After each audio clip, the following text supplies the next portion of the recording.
नमस्कार मेरे प्यारे दर्शकों।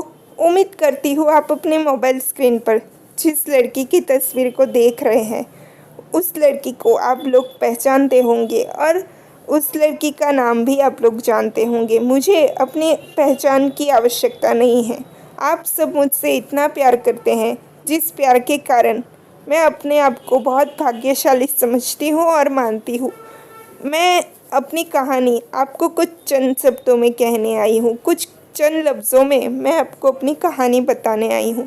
तो सुनिए मेरी कहानी, मेरी ज़ुबानी। मैंने अपनी ज़िंदगी में बहुत ही सिंपल तरीका अपनाया है।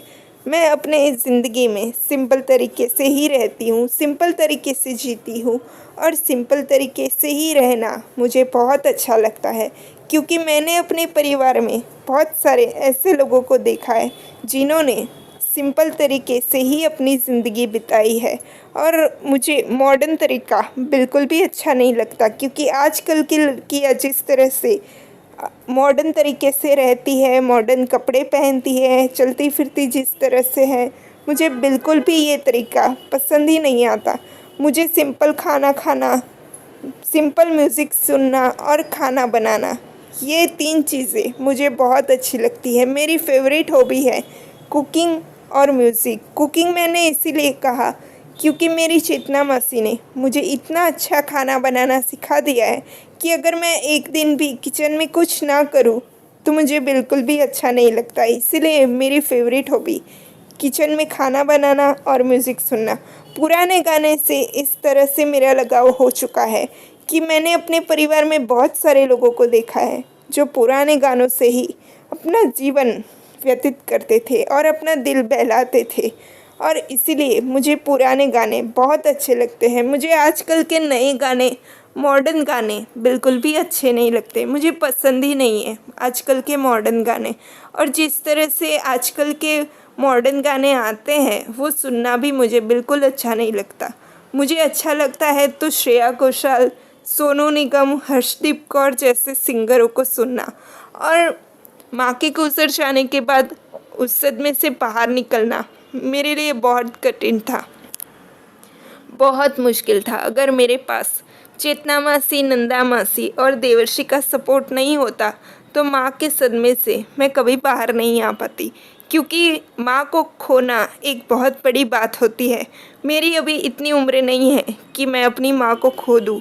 मैं अभी 32 साल की हूँ और मैंने अपनी माँ को खोया है, और इस बात का दुख, इस बात का गम मुझे हमेशा रहेगा कि मैंने अपनी माँ को खोया है। और मेरी माँ को खोना मेरे लिए बहुत बड़ी बात है। मेरी ज़िंदगी में वो जगह खाली हो गई है जो मेरी माँ की थी।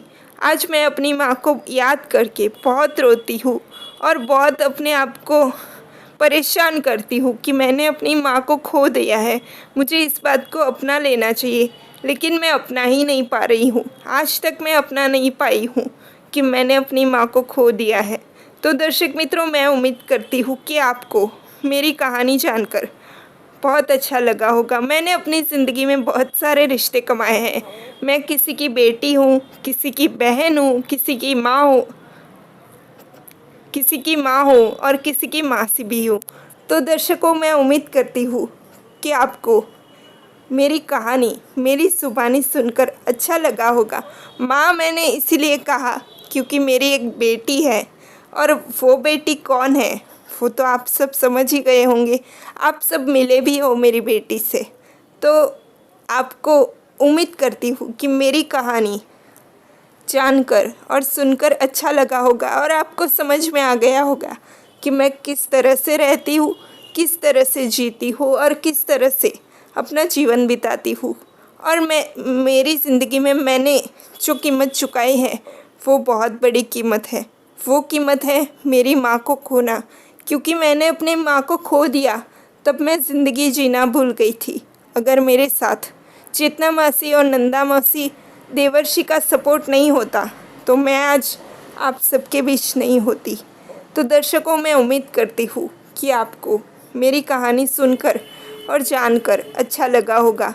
मैं आपसे मिलने आऊँगी बहुत जल्द अपनी एक नई वीडियो के साथ, लेकिन वो कौन सी होगी वीडियो वो मैं आपको नहीं बताऊँगी। तो दर्शकों, मुझे दीजिए आज्ञा। धन्यवाद।